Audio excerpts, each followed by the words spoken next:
I thank the gentleman from California and now recognize my friend from Wisconsin, Mr. Glenn Grothman.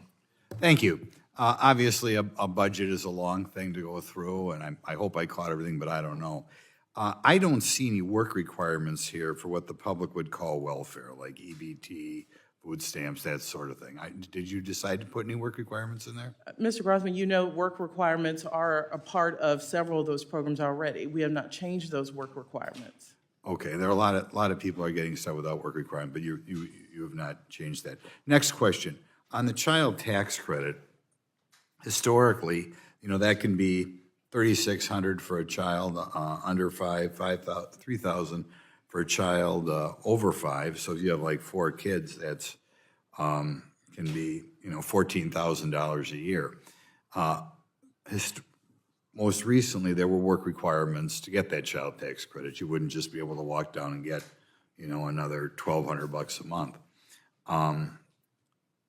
It looks to me like that you're changing the law so that you no longer have to work for that, but it becomes an outright, like I said, if you have 4 kids, it can be an outright $14,000 a year, tax-free gift. Is that what we're doing here? Are we increasing the amount you get for not working by that amount? Mr. Grothman, what we're trying to do is in 2021, the child tax credit was raised. There is a child tax credit now.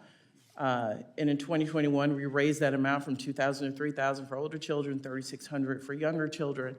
What we saw, and I think many analyses were done, was that child poverty was cut in half in this country.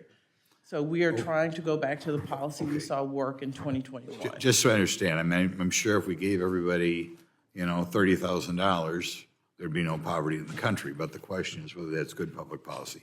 You are changing the rules to remove the work requirement for that child tax credit, right? We're not doing that. We're changing the amount so families have more in which to help their children. Okay, you're giving them more whether they work or not. Next question. And I think it therefore would encourage what I'll call the welfare lifestyle. Don't work, don't get married, and you still have a substantial sum of money. Next question. We talk about the unemployment rate, but I think even more significant is what I call the labor participation rate. It looks to me like, we were floating around 63.5, that sort of thing before the COVID. We're still down around 62.4. So there's been a drop in the labor participation rate, which I think is a lot more relevant than the unemployment rate. Is that true? Has there been a significant drop in labor? You stated the figures. We are almost back to pre-pandemic. The good news is prime age workers, those 25 to 52, I believe is the age, we are back to pre-pandemic levels, and that is what you want to see with prime wage workers. Okay, but we're down about a full percentage point. Overall. Overall, correct. Another question with regard to the calculation of labor force participation rate. There are many people out there working, making maybe $14,000, $15,000, $16,000 a year. And if you talk to employers, you hear there are a lot of employees today, because of the generosity of government benefits, who don't want to work more than, maybe 20 hours a week or 15 hours a week, because then they begin to lose their benefits.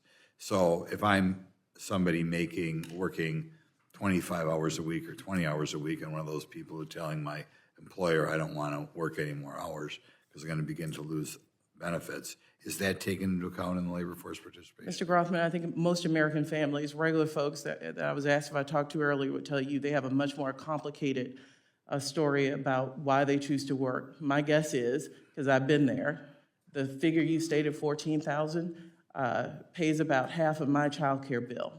So families have a very complicated dynamic in which to make sure their kids are taken care of and balance that with their salary. I think you got to get out in the real world a little bit. I'm going to ask you again. Does that take into account people who are telling their employer, I can't make more than X and X because I'll lose my government benefits? What I'm telling you is families have very complex dynamics. They're complex. That we should all take into account. Okay. Now, there are many, many spending increases in here to hire more bureaucrats, to increase diversity of a variety of different programs. And a lot more money here for Planned Parenthood. These grants to Planned Parenthood, as I understand it, will put gals as young as 15 or 16 on contraceptive without their parents knowing about it. Do you think that's good public policy? Mr. Grothman, 4.5 million people use Title X clinics. What we're saying is we should support that preventative health, which also includes family planning. I don't know if the specific hypothetical you mentioned happens, but I think we should be investing in institutions that cover $4.5 million Americans who receive care there. It doesn't bother you if people are getting this without their parents knowing? You can imagine, I won't speak to hypotheticals. If that is happening, I'm happy to look at, and after the hearing, what stories you may have seen. I thank the gentleman from Wisconsin, and